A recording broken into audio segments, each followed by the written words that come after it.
No último dia 6 de agosto, os japoneses relembraram os horrores dos primeiros ataques nucleares da história da humanidade. Nessa ocasião, as cidades de Hiroshima e Nagasaki foram completamente devastadas pelos 2 bombardeios realizados pelos Estados Unidos.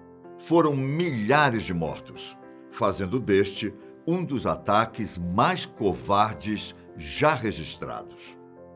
E se eu te dissesse que um homem conseguiu sobreviver aos 2 ataques, você acreditaria? Pois fique sabendo que essa história é real e eu, Ivan Lima, conto ela para vocês. Mas antes de começar, que tal você se inscrever no nosso canal e ativar os sininhos das notificações? Assim você fica por dentro e pode assistir mais conteúdos legais como esse.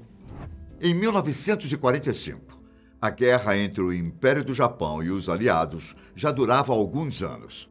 Só para vocês terem uma ideia, das mais de 1 milhão de mortes de soldados norte-americanos na Segunda Guerra Mundial, incluindo a dos militares mortos e feridos em combate, quase 1 milhão ocorreu no período de 12 meses entre junho de 1944 e junho de 1945. Em dezembro de 1944, o número de vítimas norte-americanas em combate bateu um recorde histórico de 88 mil mortes por mês. Estava claro que era resultado da Batalha das Ardenas. No Pacífico, os aliados voltaram para as Filipinas, recapturaram a Birmânia e invadiram Bornéu. Bala e sangue descendo para todo lado. Em abril de 1945, as forças norte-americanas desembarcaram em Okinawa, onde violentos combates continuaram até junho. Ao longo do caminho, a relação de baixas japonesas e norte-americanas caiu, mas muita gente ainda estava morrendo. Conforme o avanço aliado mudava para o Japão, as condições de vida tornaram-se cada vez piores para o povo japonês. A frota mercante do Japão diminuiu bastante até agosto de 1945. A falta de matérias-primas acabou com a economia de guerra japonesa. A economia civil, que tinha lentamente se destruído durante toda a guerra, chegou a níveis desastrosos em meados de 1945. A perda de transportes também afetou a frota de pesca. A safra de arroz de 1945 foi a pior desde 1909 e a fome e a desnutrição generalizaram-se pelo país. Em fevereiro de 1945, todos aconselharam o imperador a assumir que estava derrotado. No dia 30 de abril de 1945, após derrotas seguidas e o fracasso, Hitler tira a própria vida. Os alemães se rendem às tropas aliadas no dia 8 de maio. Só que os japoneses, no entanto, continuavam a resistir, ainda que com um número de soldados e armamentos bem reduzidos. A solução para acabar de vez com a guerra? Isso mesmo, fazer um ataque nuclear para dizimar de vez o inimigo. Foi então que no dia 6 de agosto de 1945 começava um verdadeiro pesadelo para os japoneses. Nesse dia, Tsutomu Yamaguchi se preparava para deixar a cidade de Hiroshima. Ele tinha 29 anos de idade e era engenheiro naval. Só que em plena Segunda Guerra Mundial, Tsutomu estava fazendo uma viagem de 3 meses, enquanto tratava de alguns negócios. Por puro azar, aquele era o último dia dele na cidade. Tsutomu e seus colegas de trabalho tinham passado o verão em Hiroshima, trabalhando em um projeto de um petroleiro. Ele estava ansioso para ver o resultado final antes de voltar para casa. Mas mal sabia ele que sua história estava prestes a mudar. Era uma manhã que parecia como outra qualquer. Tsutomu estava fazendo uma caminhada quando escutou o barulho de uma nave se aproximando. Vocês têm noção de como deve ser ruim viver em uma guerra? Qualquer avião que se aproxima, você fica imaginando que podem ser seus últimos segundos de vida. E, de fato, Para muitos japoneses, essa foi a última manhã da vida deles.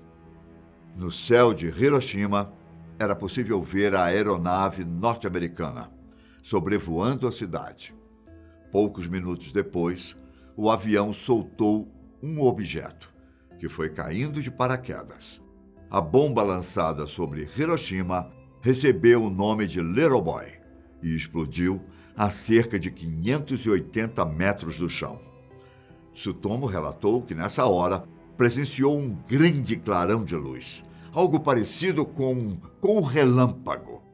Em entrevista, ele disse que, quando abriu os olhos, estava tudo escuro e parecia que ele tinha morrido. Depois que a escuridão foi embora, provavelmente a cortina de fumaça e poeira que tomou conta do lugar, ele disse que se deu conta de que estava vivo. Em suas descrições, ele falou do grande cogumelo que subiu no céu e de como rapidamente tudo foi destruído. Tsutomu estava a menos de 3 quilômetros do marco zero e as consequências em seu corpo foram sérias.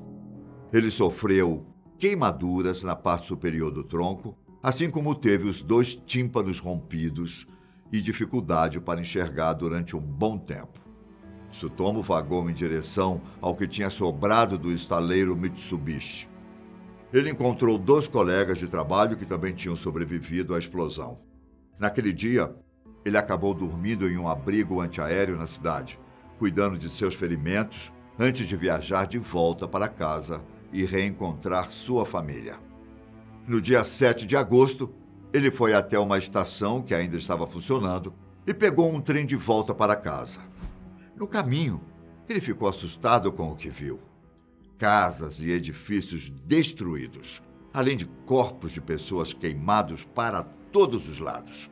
Um cenário de guerra que ninguém deseja presenciar. Enquanto isso, o resto do mundo estava perplexo com o que tinha acontecido em Hiroshima. Como eu disse, esse foi o primeiro ataque nuclear da história. Então, era normal que as pessoas ficassem impressionadas com o que tinha acontecido. Horas depois do ataque, o presidente norte-americano Harry Truman fez um discurso que revelou a existência da bomba atômica pela primeira vez, dizendo que a força da qual o Sol extrai seu poder foi liberada contra aqueles que trouxeram a guerra ao Extremo Oriente. Ele também detalhou que um bombardeiro B-29 chamado Enola Gay, em homenagem à mãe do piloto da aeronave, o coronel Paul Tibbets, havia soltado a Little Boy nos céus de Hiroshima. No discurso, Truman alertou que se o Japão não se rendesse, algo muito pior poderia acontecer. Na manhã do dia 8 de agosto, Tsutomu finalmente chegava a Nagasaki, sua cidade. Ele foi até um amigo que era médico, mas suas queimaduras e feridas eram tão graves que seu amigo, a princípio, nem o reconheceu. Na verdade, o mesmo aconteceu com a família do engenheiro. Apesar do estado crítico, na manhã do dia 9 de agosto, ele foi até o escritório onde trabalhava. Ele tinha uma reunião com o diretor da empresa, marcada para as 11 horas, onde ele relatou exatamente o que tinha acontecido em Hiroshima. O diretor, que estava com Tsutomu, questionou como uma só bomba poderia destruir uma cidade inteira. Enquanto Tsutomu tentava explicar o que tinha acontecido, de repente, um segundo clarão surgiu no Japão. Tsutomu se jogou no chão um pouco antes da onda de choque destruir tudo. Era como se a nuvem de Hiroshima estivesse seguindo Tsutomu, pois era a segunda vez em poucos dias que ele presenciava um ataque nuclear. Era o Fat Man, a segunda bomba lançada no Japão, que atingiu a cidade de Nagasaki. Só que dessa vez, a bomba ainda foi mais poderosa. Por causa da região montanhosa da cidade, a explosão foi ainda mais concentrada e destruidora. As bandagens de Tsutomu foram arrancadas e ele foi atingido por uma radiação cancerígena. Apesar de tudo, acredita que ele sobreviveu pela segunda vez? Mas com tantas doses assim de radiação, seu organismo sofreu as consequências. Seu cabelo caiu, as feridas começaram a gangrenar e ele vomitava sem parar. Como sua casa tinha sido completamente destruída, Tsutomu, sua esposa e filho tiveram que viver em um abrigo antiaéreo durante alguns dias, até que no dia 15 de agosto de 1945, o imperador do Japão finalmente anunciou a rendição dos japoneses. A vida de Tsutomu no pós-guerra foi bem mais tranquila. Apesar de tudo, ele conseguiu se recuperar de queimaduras e doenças causadas pela radiação e tornou-se professor, antes de voltar a trabalhar na Mitsubishi. Sua esposa e filho morreram de câncer, doença muito comum entre os sobreviventes. Até o que se sabe, Tsutomu Yamaguchi é o único homem registrado que conseguiu sobreviver aos 2 ataques. Porém, estima-se que cerca de 165 pessoas podem ter sobrevivido aos 2 ataques, mas não foram reconhecidas.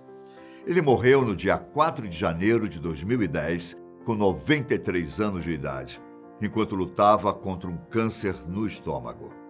Essa foi a história do homem que conseguiu sobreviver aos 2 primeiros ataques nucleares da história da humanidade. Eu me despeço por aqui, mas nos vemos no próximo vídeo. Até mais! Tchau!